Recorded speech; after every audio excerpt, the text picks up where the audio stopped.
রাসূল বলেন, যে ব্যক্তি আল্লাহকে রাজি খুশি করার জন্য নম্রতা অবলম্বন করে, আল্লাহ পাক সে নিজের কাছে ছোট, কিন্তু আল্লাহ পাক একে মানুষের কাছে মহান বানায় দেয়। মানুষের কাছে কি বানায় দেয়? মহান বানায় দেয়। আর যে ব্যক্তি অহংকার করে, ওমান তাকাব্বারা ওয়াদাহুল্লাহ ফাহুয়া ফি আইনিন নাসি সাগীর ওয়া ফি নাফসিহি কাবীর হাত্তা লা হুয়াহানু আলাইহিম মিন কালবিন ওয়া খিনসির। আল্লাহ রাসূল বলেন, যে ব্যক্তি অহংকার করে, নিজের কাছে সে নিজে অনেক বড়, আমি অনেক বড় আলেম, অনেক বড় মাস্টার, অনেক বড় নেতা, অনেক বড় এই, অনেক বড় সেই, বলে কি বলে না? এটা অহংকার না? অহংকার না? এটা অহংকার। এই অহংকার করে নিজের কাছে সে অনেক বড়। আল্লাহ রাসূল বললেন, মানুষের কাছে আল্লাহ পাক একে ছোট বানায় দেয়। শুধুই ছোট বানায় না, হাত্তা লা হুয়াহানু আলাইহি মিন কালবিন ওয়া খিনসির, শুধু ছোট বানায় না, শুয়োর কুকুরের চাইতেও নিকৃষ্ট করে দেয়। মানুষ শুয়োর কুকুর দেখলে যতটুকু ভয় করে, সম্মান করে, এদেরকে তাও করে না। এটা কার কথা? আল্লাহ রাসূলের কথা। এই জন্য অহংকার করবো না, অহংকার মুক্ত থাকবো, নম্রতা অবলম্বন করব, অল্প আমল অল্প সম্পদের উপরে আল্লাহর কাছে সন্তুষ্ট থাকবো। আল্লাহ পাক বান্দার অল্প আমলের উপরই সন্তুষ্ট থাকবে। এই জন্য অহংকার মুক্ত জীবন করতে হবে। কোনো অহংকার করা যাবে না, কোনো তাকাব্বুরি করা যাবে না। অথচ সালমান ফার্সি একসময় মদিনার গভর্নর হলেন। তার জীবন ছিল সাদা সিধা জিন্দেগি। তিনি জনগণের খোঁজখবর নিতেন যে কার কী অভাব, কার কী প্রয়োজন। এই জন্য তিনি কী করতেন?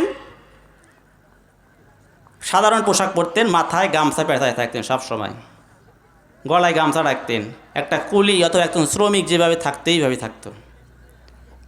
এক সময় এক বেচারা অনেক মাল নিয়ে আসছে, একটা কুলি খুঁজতেছিল, কুলির তালাশ করতেছিল,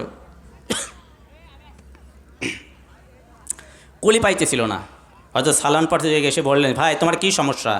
বলে, ভাই আমার একটা কুলির দরকার। কি দরকার? আমার একটা কুলির দরকার। হযরত সালমান ফার্সি বললেন, তোমার কি খুবই সমস্যা? বলে, হ্যাঁ খুবই সমস্যা, আমি তো মাল করে একা নিতে পারবো না, কুলি তো পাইতেছি না। এই বেচারা চেনে না যে মদিনার গভর্নর, না চেনার কারণে বলল, ভাই আপনি কি পারবেন? বলে, হ্যাঁ আমি নিয়ে দেবো, আমি তো কুলি। এই বোঝাটা মাথায় নিলেন। মদিনার গভর্নর সালমান ফার্সি রাদিয়াল্লাহু আনহু একজন মানুষের বোঝা মাথায় নিয়ে যখন যাইতেছিল, মানুষরা বলা বলে করতেছিল, আরে বেওকুফ তুই এটা কী করলি? মদিনার গভর্নরের মাথায় বোঝা উঠাইয়া দিলি। এইবার সে অত্যন্ত লজ্জিত হয়ে গেল, দেখ কী ব্যাপার, আমি তো চিনি না এই যে মদিনার গভর্নর, আমি তো না বুঝে দিছি। এই লোকটা যখন সালমান ফার্সিকে বলতেছিল, আরে ভাই আমার তো ভুল হয়ে গেছে, আমি তো বুঝতে পারি নাই, আপনি যে মদিনার গভর্নর আমি চিনতে পারি না, এই সাধারণ পোশাক পরে আসছেন, আমি তো এত লক্ষ্যই করি নাই, বোঝাটা নামায়া দেন, আমার বেয়াদবি মাফ করে দেন। সালমান ফার্সি বলতেছিল, আরে ভাই এত ভয় কেন, এত পেরেশান কেন তুমি হয়েছো? তুমি কোনো চিন্তা করো না, তোমার বাড়ি পর্যন্ত, তোমার গন্তব্যস্থল পর্যন্ত বোঝাটা আমি বয়ে দেব। হযরত সালমান ফার্সি একবার তার বাড়ি পর্যন্ত বোঝা বয়ে দিলেন। এই বেচারা অত্যন্ত লজ্জিত হয়ে গেল, আর আল্লাহর কাছে তওবা করতেছিল, জীবনে কোনো দিন আর কুলি দিয়ে কাজ করাবো না।